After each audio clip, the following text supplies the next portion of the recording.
Pak Jokowi itu rindu aja. Aduh, saya dulu kan sering keliling sampai Papua, ke Aceh, ke Padang, ke Palembang kan, ke Medan, ke Jawa. Nah sekarang dia rindu. Masa orang rindu nggak boleh? Kejam kali kita. Setiap orang yang nyinyir itu jiwanya kerdil, ya kan? Kalau orang kerdil ngapain kita tanggapi? Biarin aja lah. Namanya kerdil. Kita politik kita ini harus terus terang, jangan sembunyi-sembunyi. Capek kita jangan sembunyi-sembunyi. Jadi jangan lucu-lucuan lah berpolitik ini. Bawa ke hati, sentimen, benci, perasaan. Politik ke perasaan. Nggak ada. Politik ya real. Bertarung. Pak Prabowo ini kan bukan komandan. Dia leader. Beda lah. Dia komandan Kopassus, komandan Pangkostrat misalnya. Dia sekarang ini leader. Leader itu pikirannya beda dengan komandan.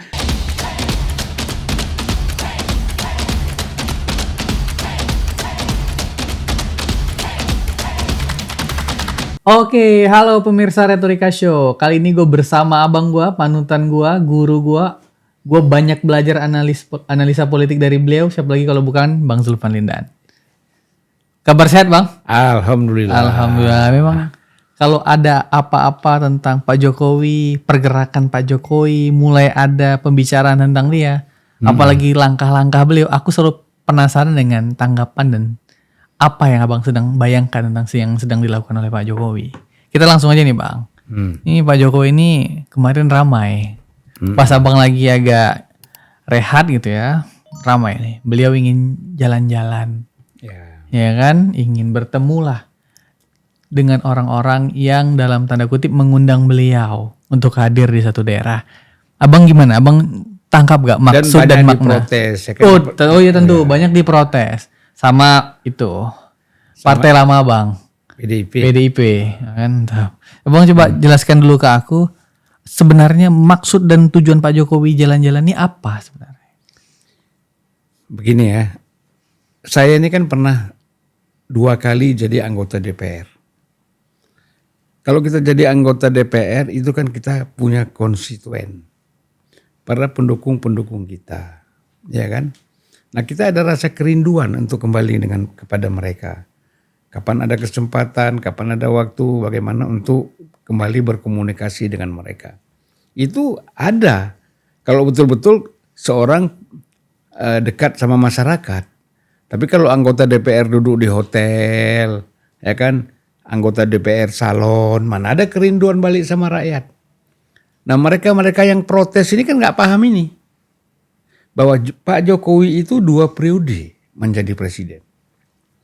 Menjadi wali kota, menjadi gubernur. Itu kan artinya kan ada suatu kerinduan Pak Jokowi itu untuk kembali mendatangi, menjenguk, berkomunikasi dengan masyarakat-masyarakat yang dulu berkomunikasi dengan beliau ketika beliau masih menjabat. Itu kerinduan sebenarnya. Tapi orang lihat selalu politis. Ya kan? Kenapa ditakuti? Orang pemilu presiden masih jauh, ya kan? Pemilu DPR masih jauh, nggak ada pemilihan wali kota atau gubernur, kok pada ketakutan. Jadi disinilah mindsetnya itu selalu politik praktis. Selalu bicara kepentingan. Tidak pernah melihat apa yang dikerjakan seseorang, aktivitas seseorang itu adalah positif dalam rangka komunikasi dengan rakyat. Dan kerinduan ini. Iya. Pak Jokowi itu rindu aja. Aduh, saya dulu kan sering keliling sampai Papua, ke Aceh, ke Padang, ke Palembang kan, ke Medan, ke Jawa. Nah sekarang dia rindu. Masa orang rindu nggak boleh? Kejam kali kita, ya kan?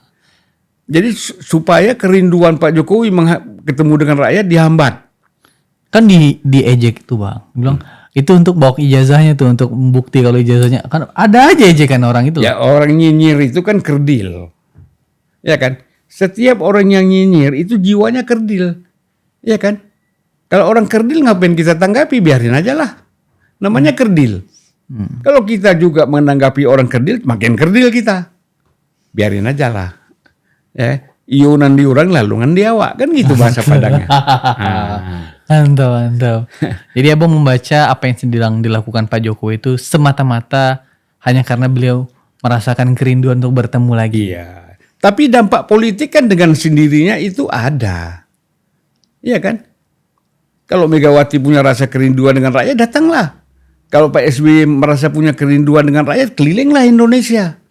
Kemudian siapa lagi mantan presiden kita? Ya kan? Kelilinglah ke Indonesia. Karena rindu nggak sama rakyat. Tapi kan lain. Pada saat mereka jadi presiden, tidak semasif Pak Jokowi berkomunikasi dengan rakyat. Gitu.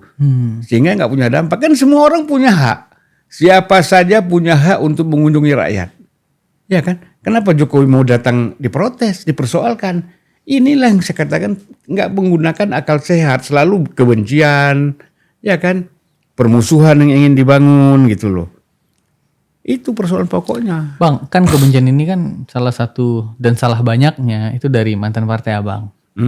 Abang membaca ada kerugian nggak bagi mereka secara elektoral sehingga melakukan hal itu? Atau ada nggak hitung-hitungan abang? Ya kalau mereka merasa misalnya kunjungan Pak Jokowi itu merugikan PDIP, ya dari PDIP turun lagi. Menjelaskan, ya kan? Gak usah nyinyir-nyinyir, siapa saja, bukan hanya PDIP, siapa saja yang nyinyir, datanglah ke rakyat. Habis Jokowi pulang datang mereka, ada nggak rakyat mau terima? Kan gitu. Ada nggak mau rakyat apresiasi kepada mereka? Jadi ini karena saya katakan apa ya, iri aja. Karena Jokowi masih bisa diterima oleh rakyat, elektabilitas kesukaan rakyat kepada Jokowi masih di atas 70%, mereka kadang mungkin di bawah 10%, jadi iri aja, itulah iri. Iri aja ya. Satu lagi nih bang, ada juga yang bilang gini, Pak Jokowi ini jangan-jangan kelilingnya juga dalam tanda kutip ya, membantu PSI untuk kampanye supaya makin dikenal oleh. Kan belum masa kampanye. Bukan kampanye sih, untuk lebih memperkenalkan PSI sebenarnya. Ya. Abang gimana membaca Kalau pola saya itu? lihat Kan enggak. mau nggak mau bang, Kaisang anaknya juga ketua umum partai politik, nggak mungkin nggak punya dampak walaupun sedikit, pasti ada efek dong. Abang gimana membaca itu? Kalau saya lihat, apapun saya katakan tadi, apapun yang dilakukan dalam Pak Jokowi ini turun ke masyarakat, pasti ada dampak positifnya bagi PSI. Ya, iya kan? Ya, itu otomatis. Gitu. Coba kalau PDI nggak diejek oleh Pak Jokowi nggak diajak-ejek oleh Megawati dulu waktu saat dia masih dekat. Kan Pak Jokowi masih di PDIP. Apapun yang dilakukan oleh Jokowi dampaknya untuk PDIP kan gitu. Nah, jadi udahlah. Soal-soal seperti itu kalau kita tanggapi terus kita capek. Ya kan? Nanti ini kepentingan Gibran, ini kepentingan Kaisang, kepentingan PSI. Iya kan? Boleh aja kalaupun iya kan boleh aja. Kenapa? Haknya kok. Masa orang mau haknya dibatasi?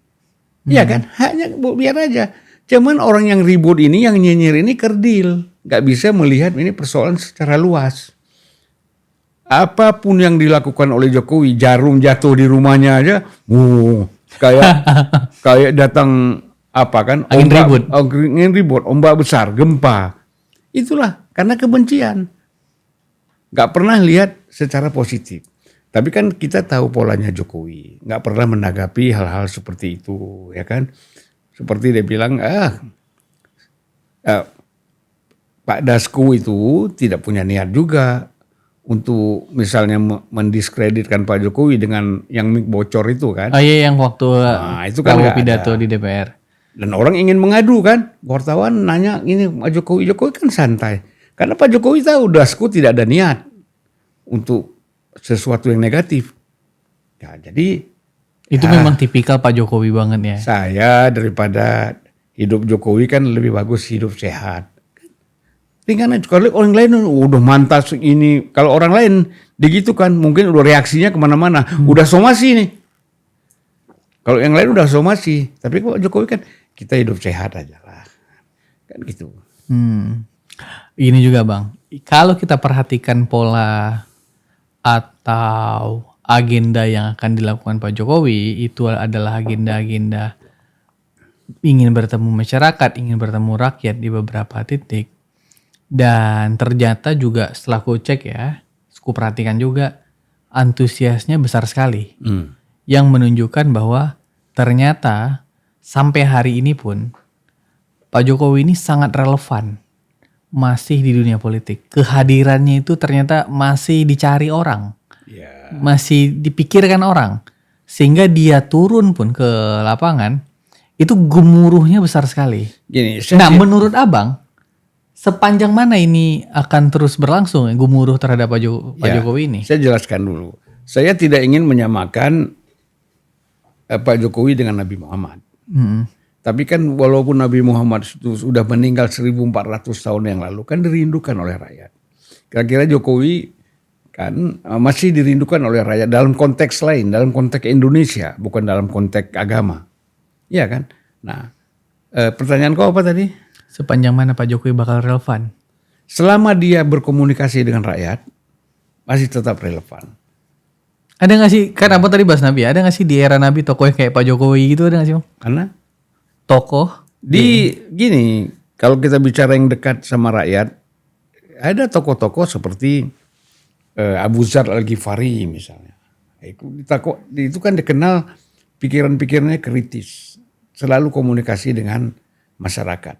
Nah, sehingga penguasa waktu itu karena khawatir pengaruhnya begitu besar, dia disingkirkan. Pada itu Khalifah Utsman bin Affan misalnya. Gitu.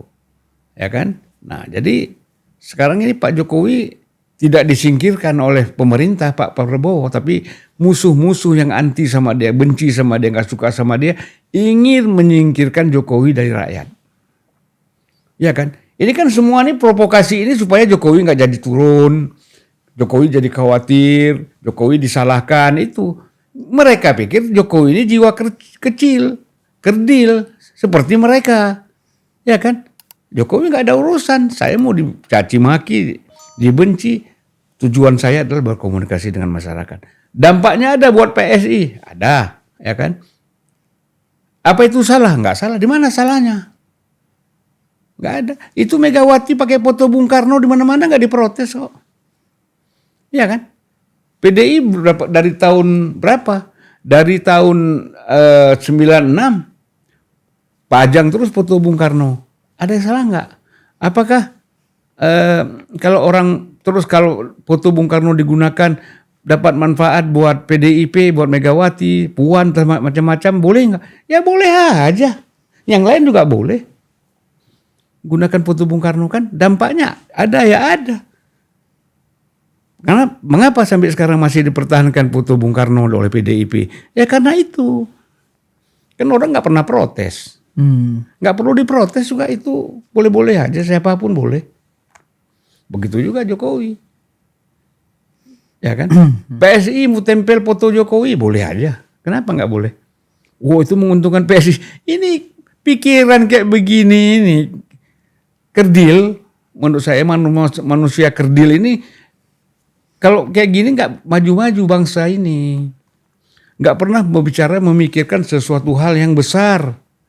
Bagaimana kita membangun bangsa ini yang ideologis, konstitusional, ya kan?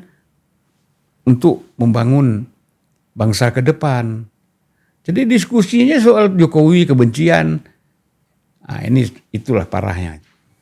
Di situ-situ aja gitu ya. Tapi kemarin aku juga dengar statementnya PSI itu Bang. Sebentar lagi Pak Jokowi bakal diumumkan, tapi nggak tahu posisinya apa.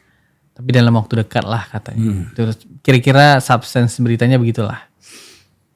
Itu berarti menunjukkan bahwa tidak lama lagi, walaupun Pak Jokowi juga udah declare bahwa dia bagian dari PSI gitu ya. Tapi kan kalau dia mendapatkan satu titel atau tempat yang cukup baik dalam satu partai, itu kan dampaknya jadi lebih besar. Jadi kalau misalnya keliling dengan posisi tertentu, itu kan dampaknya jauh lebih besar dibanding keliling tanpa posisi tertentu. Ya. Ya hitungan abang gimana tuh Bang? Pertama, Pak Jokowi tidak tergantung kepada satu partai. Itu. Dia masuk PSI atau tidak masuk PSI, Jokowi tetap Jokowi. Dia tetap besar namanya di masyarakat. Itu Jokowi ya. Nah, tetapi kalau Jokowi berada di PSI misalnya, tentu akan membantu mendongkrak suara PSI. Nah sekarang kan sebagai apa? Kalau mungkin sebagai ketua Dewan Pembina dampaknya ada, tapi kurang signifikan. Ya kan? Itu. Lantas kalau Pak Jokowi itu kalau mau jadi ketua umum, ini kan repot. Kemarin baru kongres, masa kongres luar biasa lagi. Kemudian Pak Jokowi harus mengganti posisi anaknya sendiri sebagai ketua umum. Ya kan? Kecuali Mas Kaisang sendiri mengatakan ya, saya rela kalau Bapak memimpin PSI, silakan. Nggak apa-apa. Toh buat kemajuan PSI ke depan. Kan gitu. Jadi itu terserah persoalannya kepada elitnya PSI, kader-kader PSI di seluruh daerah menginginkan Jokowi atau tidak. Plus Mas Kaisangnya ikhlas. Itu penting. Oh itu penilaian abang untuk tempat yang pas menurut abang itu ya? Ya kalau iyalah kalau PSI dipimpin langsung oleh Pak Jokowi itu kan luar biasa. Ya kan? Yang tadinya 75% kesukaan kepada Pak Jokowi menjadi elektibilitas PSI akan naik gitu loh. Nanti diprotes lagi. Masa mantan presiden ketua umum? Kalau Megawati nggak diprotes, SBY nggak diprotes, Jokowi diprotes. Ini lucu-lucu aja ini. Orangnya itu aja. Capek kita lihat mukanya di TV. Itu aja. Yang diprotes juga itu aja. Yang diprotes itu, yang protesnya itu aja. Kayak Pak Jokowi itu nggak boleh melakukan apapun yang dia suka, itu kayak diprotes aja gitu. Ya, itulah. Oke. Kan teman-teman abang dulu bang. Ya, sampai sekarang juga berteman. Cuman lain aja kan, persepsinya kan lain. Gitu. Oke. Berarti abang mau melihat kalau quote unquote kemungkinan ketua umum itu lebih besar dampaknya ya. Iya. Tapi bukankah itu mengganggu hubungannya dengan Pak Prabowo juga bang? Kenapa mengganggu? Kalau dia kan nggak bisa maju lagi. Iya. Iya kan? Kan politik ini kan ada sama-sama untung dong. Jangan satu aja yang untung kan gitu.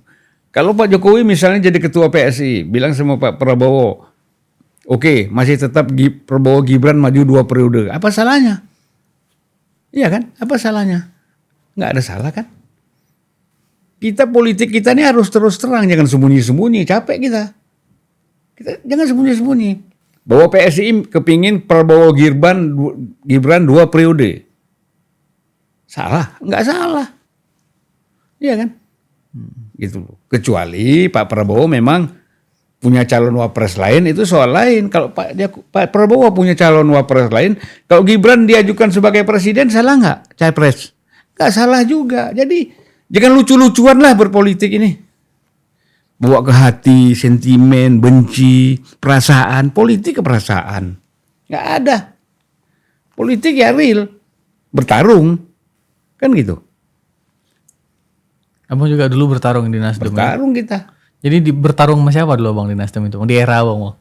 Untuk apanya? Enggak, aku pengen dengar cerita aja. Kan abang bilang politik itu bertarung. Enggak. Kan kita kan bertarung untuk menjadi anggota DPR. Itu di masyarakat. Di partai saya nggak perlu bertarung. Karena saya tidak niat menjadi ketua umum kan.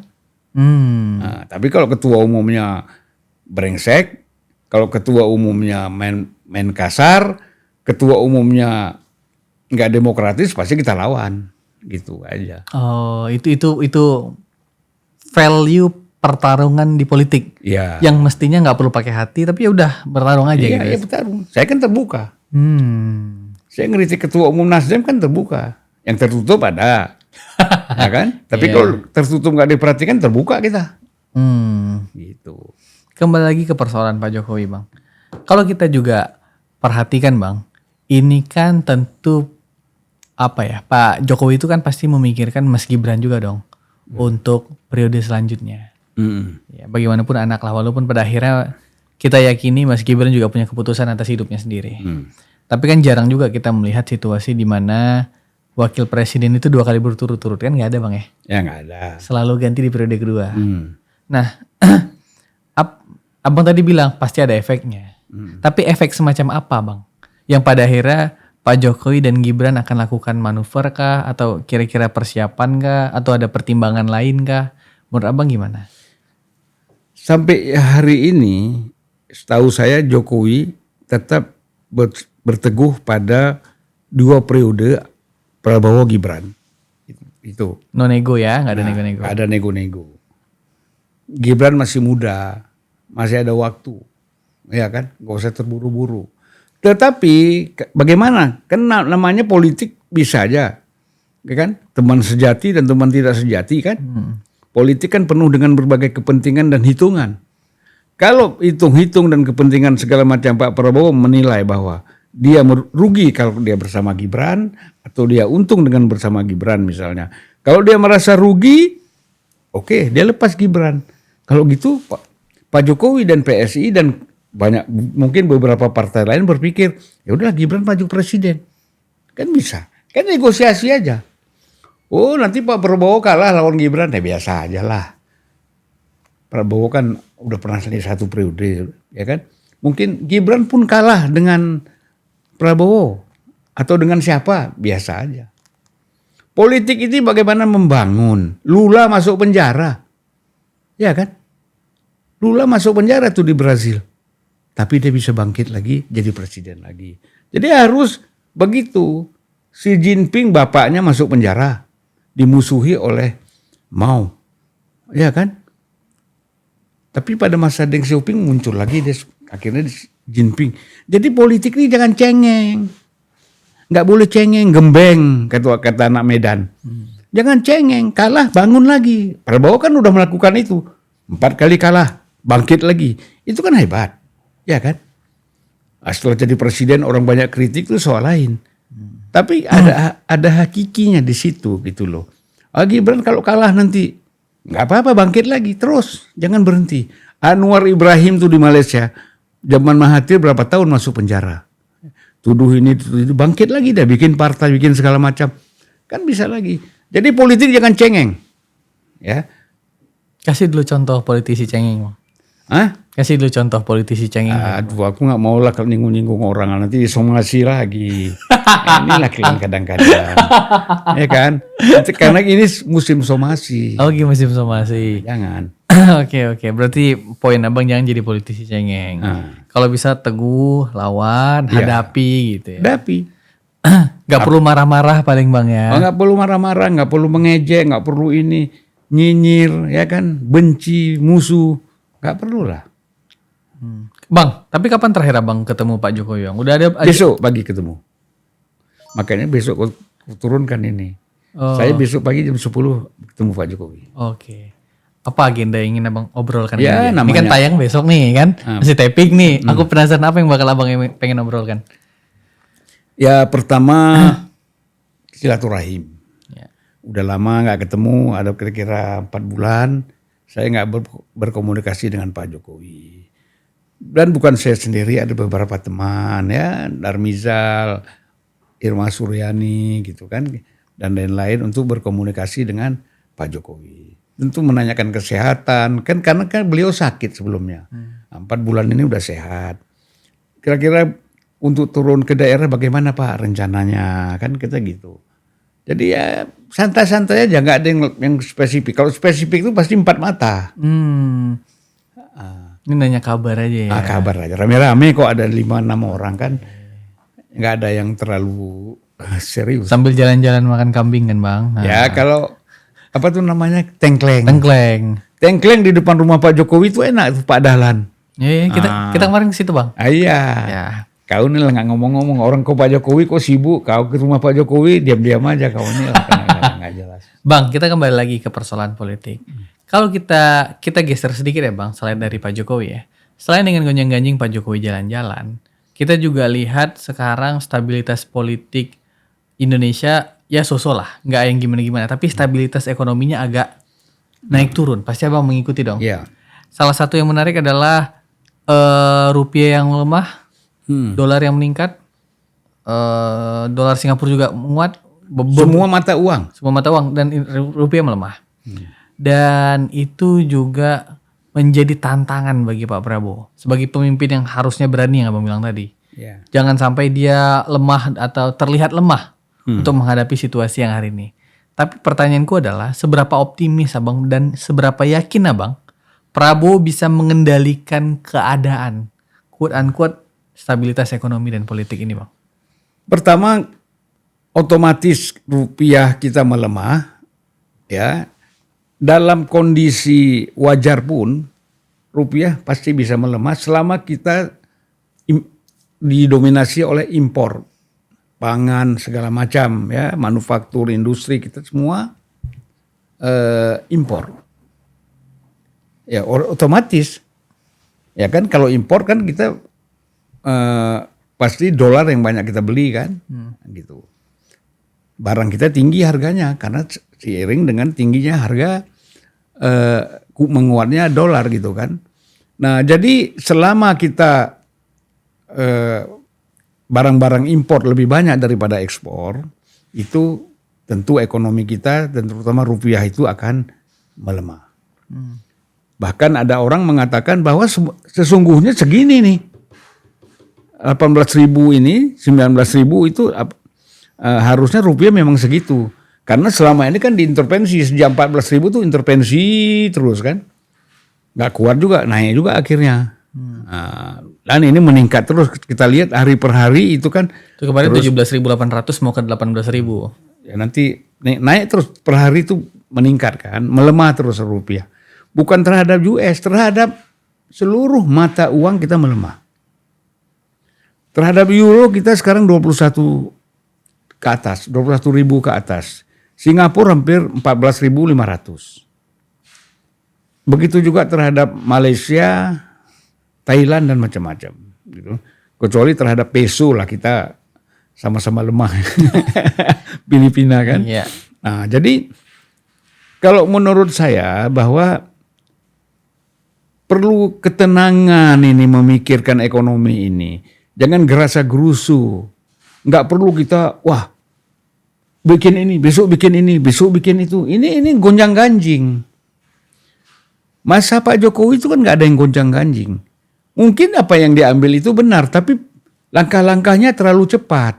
Misalnya kan, oke, kita lihat satu posisi bahwa semua barang-barang nikel, emas, batu bara, semuanya sawit harus lewat BUMN. Iya, satu pintu biar nggak under. Itu perlu kita pikirkan matang. Dampaknya apa? Ya kah? Resikonya apa? Semuanya harus dihitung. Tiba-tiba kita lompat lagi. Ada kasus Koperasi Merah Putih. Ya kan? Kemudian Alfamart, Indomaret katanya ini harus tutup, harus gimana, kan ada tenaga kerja. Jadi kita harus antisipatif. Sebelum langkah itu diambil, keputusan itu diambil, antisipasinya apa ke depan kalau terjadi sesuatu gitu loh. Jangan nggak dipikirkan, kalau nggak dipikirkan tuh rame, makanya di media sosial ribut. Ya kita nggak tahu juga benar atau salah media sosial kan, tapi yang jelas banyak keributan di media sosial, pesimistis banyak di media sosial. Nah, tapi ini semuanya kan seharusnya bisa diambil langkah-langkah positif ya oleh Pak Prabowo. Prabowo. Tapi abang masih optimis nggak, Bang? Ya masih bisa lah. Gini, ini kan sebenarnya kalau kita lihat langkah-langkah Pak Prabowo ini cenderung kepada pada ekonomi sosialis. Tapi bukan sosialisme kiri ya, sosial demokrat model di Eropa Barat. Itu kan ideologi ekonominya Pak Sumitro Djadikusumo kan bukan sosialis Marxis, sosial demokrat. Sebagaimana di Jerman, di Belanda. Sosdem ya. Nah, itu kan. Nah, itu mesti dipakai struktur terencana, tidak mendadak. Ya kan? Tidak apa istilahnya tidak melompat terlalu cepat ya. Pelan-pelan lah. Pak Prabowo kan 3 tahun lagi masih ada waktu pelan-pelan untuk membina ini. Pasti. Kalau nggak pelan-pelan itu makanya terjadi keributan, kericuhan. Ya kan? Banyak kekagetan. Banyak orang yang memang merasa curiga, macam-macam pikirannya gitu. Nah, jadi kalau menurut saya Pak Prabowo harus mengajak sebanyak mungkin ekonom pro kontra biar Kayak zaman Pak Habibie. Pak Habibie dulu membuat forum antara teknokrat dengan ekonom. Iya kan? Apa nama forumnya bang? Forum, pokoknya forum, saya lupa. Ada, kok buka nanti di Google tuh, forum antara ekonom dengan teknokrat yang ahli-ahli itu yang pintar-pintar, ketemu mereka. Berdiskusi tentang Indonesia ke depan seperti apa dari segi teknologi dan ekonomi. Nah Pak Prabowo bikin itu aja, nggak usah takut. Ya kan? Kalau kita bangun bangsa, ngapain kita eksklusif? Inklusif. Semua pikiran kritik, tajam, ringan, semuanya mendukung atau tidak mendukung, kumpulkan mereka. Apa mau kalian untuk Indonesia ini? Kasih input ke saya. Kalau mendengar sekeliling yang gelintir-gelintir belum tentu ahli, ya nggak bakal maju-maju kita. Ngerti nggak? Ngerti. Tapi kan Pak Prabowo juga kemarin senang ngumpulin orang juga bang. Kan abang ingat kan dia diundang ke istana. Ya kan itu terbatas yang terbuka lah. Kayak Pak Habibie berani kok bikin simposium namanya tuh. Simposium ekonom dan teknokrat. Berdebat mereka di situ.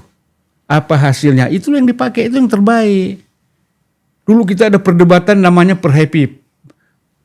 Persatuan Perhimpunan Ekonomi Pertanian misalnya. Ada IC. Ya, ada Leknas LIPI, semua itu bertarung berpikir di situ. Sekarang udah nggak ada lagi. Bertarungnya di TikTok, bertarungnya di YouTube. Nggak bisa begitu bangun negara. Harus mengajak semua orang berpikir terbuka dalam forum-forum yang terbuka gitu loh. Itu baru bertemu dua pikiran gitu ya, Iya. berdebat mencari satu hasil yang Pak Prabowo ini kan bukan komandan, dia leader. Beda lah, dia komandan Kopassus, komandan Pangkostrat misalnya. Dia sekarang ini leader. Leader itu pikirannya beda dengan komandan. Komandan sebatas batalion aja. Tapi kalau leader, pemimpin, berbikin untuk nasional, kepentingan nasional dan kepentingan dunia, apa yang harus dilakukan. Itu yang kita harapkan dari Pak Prabowo. Jadi kita harapkan bangkit Pak Prabowo sebagai leader. Sebagai pemimpin, bicaranya pun strategis untuk kepentingan nasional. Tidak lagi parsial, gitu. Kau berani nggak ini? Nanti kau potong-potong pula tulisan aku, omongan aku ini. mau tayang nih di sini. Gua nggak pernah. Iyalah. Ini juga bang, kalau kita perhatikan di era pemerintahan Pak Prabowo, kembali lagi tantangan terbesarnya kan adalah persoalan geopolitik. Ya. Persoalan minyak Iran, persoalan Amerika, persoalan asing, antek-antek George Soros, orang-orang pro-demokrasi dalam tanda kutip yang terus memberikan kritik yang sangat tajam. Dengan Pak Prabowo banyaklah mendapat tekanan itu. Dan dari tekanan itu membuktikan juga beliau sering keluar negeri dikarenakan beliau mencari minyak misalnya, mencari impor, mencari investasi misalnya, terus kemudian mencari banyak hal lah. Ya. Ya kan investasi, minyak, itu kan lagi sulit tuh di kita itu. Karena perang negara yang abang suka itu, Iran dan Amerika. Kok Iran pula kau salahkan? Iran gak salah, kan aku gak ada nyalahin. Aku kok merasa disalahin Iran ya. Tapi kan ada dampak dan efek dari itu bang. Nah, abang gimana membaca situasi geopolitik yang memberikan dampak cukup besar ke era pemerintahan Pak Prabowo? Kan PR jadi banyak tuh. Seperti saya katakan, Prabowo bukan komandan. Prabowo adalah pemimpin, leader. Leader itu harus tahu kemana, apa yang harus dia lakukan. Memang rakyat tidak mengerti, bahkan pengamat nggak mengerti. Ya kan, mereka mengkritik saja, tapi leader kan harus tahu langkah-langkahnya itu apa. Ya kan, misalnya. Nah jadi saya selalu mengatakan perkuat dulu di ASEAN. Ini apa? Kita punya kekuatan utama itu kan ASEAN. Habis ASEAN kita perlebar ke Asia, Korea, kemudian ke Jepang. Mana lagi negara-negara Asia yang kuat?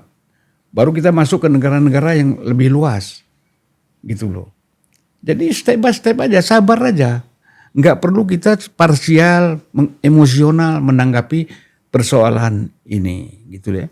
Nah, persoalan misalnya geopolitik, soal minyak kan bukan hanya kita berdampak. Filipina lebih parah lagi dari kita. Thailand. Apalagi Singapura minyak sekarang udah $4. Singapura. Kok kali aja lah 14.500 kali 4. Berapa tuh seliter? Ya kan? Kalau Malaysia agak stabil ya. Nah, gitu. Nah, kemudian banyak negara lain kan yang di Afrika terpengaruh segala macam. Jadi artinya dampak dari perang Iran, AS dan Israel ini kemana-mana. Nah makanya kan dari dulu dikatakan bahwa perkuat pangan. Bagus itu pidato Menkumham Yusril itu. Ya, kita harus perkuat pangan kita. Dan ini sejak Pak Jokowi, sejak Pak Prabowo ingin memperkuat pangan. Dan memang perlu waktu. Iran itu bisa bertahan kan karena pangannya nggak ada yang impor. Ya tapi kan pangan kita banyak yang kritik karena lahan dibuka. Ya itulah kalau negara ini pemerintah terutama nggak usah dengar yang kritik-kritik itu siapa. Apa tujuan dia kritik? Kan kau bilang tadi ada George Soros, ada ini. Ya kalau kita kerja bagus nggak ada urusan. Pak Harto 35 tahun. Ya kan? Segala macam hantu blau masuk di sini, tapi dia bisa bertahan. Gitu loh. Banyak negara seperti itu. Putin memang nggak ditekan sana sini, Soros lah, Suri segala macam masuk bisa bertahan. Xi Jinping juga demikian ya. Iya, jadi jangan kita selalu menyalahkan yang orang lain. Kita sendiri bagaimana di dalam organisasi apapun, kalau lemah di dalam gampang digerogoti. Organisasi apapun, kalau di dalam kuat, silahkan setan hantu blau masuk nggak bisa. Dan itu yang harus dimiliki oleh leader seperti Pak Prabowo. Iya. Sehingga setan hantu blau kayak ini nggak akan masuk ke dalam pemerintahan. Ini kadang-kadang kan orang-orang di sekitar itu kan luas ya. Jangan dilihat Sekitar yang sempit. Iya. Sekitar ini luas kan di dalam politik Indonesia ini. Jadi jangan terpengaruh dengan wah ini kita harus persiapan nih 2029. Akhirnya kita kepincut di situ aja. Ya kan? Mempersiapkan untuk 2029. Kerja yang baik, hasil yang baik, ekonomi baik, rakyat makan, tidak ada gonjang-ganjing. Rakyat akan memilih lagi gitu loh. Nanti kan bisa disurvei. Kadang-kadang wah ini survei turun nih, terus ketakutan. Survei itu kadang naik, kadang turun itu biasa. Iya kan? Nah, makanya saya katakan bahwa, kan saya katakan dari dulu bahwa Prabowo itu kan support utamanya itu kan Jokowi. Dan nanti 2029 juga Jokowi. Jangan bergeser. Jadi dia tenang. Kalau ngarapin partai ini nanti ini, partai ini. Nggak ada, partai ini nggak ada isinya. Ya kan? Isinya tuh ya saya tahulah partai politik. Isinya partai politik itu tergantung caleg. Kalau calegnya amburadul jelek ya nggak ada apa-apanya. Partai apapun. Wah PSI ketua umumnya Jokowi. Tapi calegnya Sontoloyo nggak bakal menang. Sontoloyo nggak bakal menang. Cerita aja. Ngepep aja di hotel. Gimana mau menang? Nggak mau bertarung. Iya kan? Partai yang besar itu caleg-calegnya itu petarung hebat. Yang tidak pernah lelah berkomunikasi dengan masyarakat. Ada nggak itu sekarang? Ya ada. Mereka apa? Bayar. Iya kan? Bayar. Akhirnya begitulah jadi parlemen kita kualitasnya. Iya kan? Ini juga Bang, tadi kan Abang bilang kalau misalnya selagi ada Pak Jokowi di belakang Pak Prabowo, situasi akan baik-baik aja. Ya. Dibuktikan kemarin menang pemilu juga karena hal itu. Tapi kalau aku kaitkan begini Bang, sebenarnya Pak Prabowo kalau melihat Pak Jokowi ingin jalan-jalan lagi itu sebuah anugerah sebenarnya. Betul lah. Gimana coba Bang bisa ceritain nggak kenapa? Anugerah karena itu semuanya untuk mensupport. Pak Jokowi sampai saat ini kan kita katakan masih menginginkan Prabowo Gibran sampai 2029. Kalau ada orang-orang berupaya untuk memisahkan, Pak Jokowi merekarkan lagi. Iya kan? Dan jalan-jalan ke daerah-daerah untuk menguatkan ke masyarakat. Itu. Kalau PSI kan partai politik, itu biasalah. Tapi ini kan pendukung Jokowi belum tentu PSI. Ya kan? Oh iya. Nah, PSI pasti Jokowi. Itu harus dipisahkan. Apakah semua orang yang suka sama Jokowi suka sama PSI? Belum tentu. Tapi kalau orang PSI pasti Jokowi. Nah jadi Pak Prabowo harus lihat itu. Berapa persen? Kalau Jokowi ini punya punya 75%, paling kan 10% yang ke PSI. Yang 65% kan ke Prabowo Gibran. Itu yang harus dilihat. Gitu. Berarti langkah Pak Jokowi ini langkah yang sangat strategis. Buat Pak Prabowo. Buat Pak Prabowo. Dan Gibran. Dan Mas Gibran. Ya. Buat PSI juga strategis. Yes, ya strategis lah buat siapapun yang merasa dirinya bagian dari Pak Jokowi. Strategi. Itu sangat strategis. Cuman kita ini berdua begitu-gitu aja ya kan. Karena kita nggak mengharapkan apa-apa. Oh iya. Kita kan membahas beliau aja Udah cukup baik lah. Kembali lagi ke persoalan Pak Prabowo dengan tekanan geopolitiknya. Nampaknya Iran nggak selesai Bang. Dengan persoalan Selat Hormuz, nahan minyak. Sehingga harga masih naik. Kita belum turun lagi harga BBM. Itu kan pasti dampak dari Iran lah. Katanya Pertamina DEC baru turun. Karena itu kan banyak produksi dalam negeri ya. Iya. Sampai mana Bang Iran ini akan membuka Selat Hormuz, mengembalikan. Memang sih kita nggak bisa bilang itu salahnya Iran sepenuhnya. Karena Iran posisi juga terjepit. Karena banyak pendukung antek-antek Amerika yang tentu bagi Iran juga bermasalah bagi mereka. Tapi sejauh mana dan sampai mana Bang? Sebelum meninggal, Sayyid Ali Khamenei itu pemimpin Iran mengatakan, jaga Selat Hormuz. Itu kekuatan kita. Kan gitu. Nah jadi dia tahu betul itu kekuatan. Oleh karena itu Amerika tidak lagi menyerang Iran ke kota-kota dengan bom dan segala macam. Tapi dia memposisikan dirinya kekuatan di laut Selat Hormuz. Makanya yang diserang Bandar Abbas, Iran Selatan misalnya. Di kota-kota nggak ada. Nah Amerika tahu bahwa disitulah kekuatan Iran sebenarnya. Oleh karena itu pertarungan ini tidak akan selesai kalau Amerika sendiri tidak angkat kaki dari Selat Hormuz. Amerika ini kan Trump kan bohong terus. Ya kan? Tunda balik lagi dibom lagi. Harusnya kan udah selesai nih. Tapi terjadi pengeboman lagi di Bandar Abbas ya kan? Gitu terus. Di ujung-ujungnya karena apa? Trump sepenuhnya dikendalikan oleh Netanyahu. Netanyahu tidak mau Amerika dan Iran itu berdamai. Karena dia yang hancur. Jadi dia upayakan terus Amerika mati-matian dengan Iran ini. Sehingga dia menganggap kalau perang Amerika dengan Iran, amunisi Iran itu akan terkuras habis. Sehingga dia datang nanti untuk datang dengan kekuatan militer yang penuh.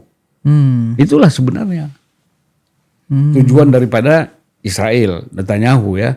Tapi menurut saya itu mimpinya aja. Mimpi. Gak akan kesampaian. Ya karena Iran terus memproduksi rudal. Ya kan? Banyak lagi tenaga-tenaga dia dari segi kekuatan militer yang belum dikerahkan. Belum lagi nanti ada support Cina dan Rusia dan beberapa negara lain untuk ikut di dalamnya. Iya, tapi dengan banyaknya cerita geopolitik Abang tadi, seolah Indonesia ini menjalankan negara tergantung sikon Iran Amerika Bang. Bukan bernegara karena punya tujuan tertentu, kan punya visi tujuan tertentu. Tapi mau gak mau terjepit karena situasi perang lah Bang. Begini, itu kan sebenarnya faktor eksternal, itu kan secondary. Yang primer itu kan kekuatan di dalam. Maka saya katakan tadi, selama kita sekarang ini dengan kondisi geopolitik yang tidak kondusif seperti ini, kita upayakan membangun kekuatan ekonomi terutama Swasembada pangan. Swasembada pangan. Ternak, daging kita tidak impor lagi bagaimana? Iran itu bisa. Saya kemarin cerita ya, ketika dari Iran menuju ke Azerbaijan 15 jam di bis itu, Saya lihat kiri kanan pertanian, peternakan. Walaupun di atas padang pasir itu rudal-rudal semua, tapi pertanian semuanya ya jalan, berkembang. Nah, itu bisa. Ya kan? Nah, sebenarnya Indonesia juga bisa lakukan itu. Ini kan presiden sudah instruksikan, sudah kasih strateginya bagaimana. Bupati-bupati ini memikirkan itu, jangan mikir proyek. Ini kepala daerah kita apa yang dipikirkan? Kan dia harus belajar apa potensi kekuatan daerah dia. Ya kan? Jangan cuma batu bara emas saja yang dipikirkan. Potensi saya ini. Kan di Iran kan begitu. Satu daerah yang potensi peternakan dia bangun itu. Pertanian apa? Jenis-jenis pertanian. Sesuai dengan potensi daerah itu. Jangan pula nggak bisa tanam jagung. Ya kan? Gitu. Jadi begitulah kita untuk membangun satu negara ini. Jadi kepala daerah harus bergerak. Jangan asik kumpul warawiri. Ngepet di lobi hotel. Ketangkap di karaoke macam-macam kan? Oke. Bang, terakhir pesan abang dulu. Ke orang yang mau nyinyirin Pak Jokowi keliling ini kan, abang kasih lu pesan supaya mereka agak kurang nyinyirnya. Ya saya bilang kalian kembalilah kepada akal sehat. Siap. Cek jiwa kalian sebenarnya. Jiwa yang dicek. Karena kan pikiran ini dipengaruhi oleh jiwa. Ya kalau jiwanya kotor ya pikirannya kotor. Jiwanya benci yang keluar dari otaknya, dari mulutnya itu benci. Nah jadi biarlah Jokowi bekerja ya kan. Keliling Indonesia dengan baik, tapi nggak perlu dinyinyirin atau dicurigai. Tapi kalau curiga boleh juga, hak kalian. Siapa yang mau larang kan gitu? Iya. Oke, terima kasih banyak Bang Julvan Lindan. Mudah-mudahan sehat selalu dan besok ketemu Pak Jokowinya lancar jaya.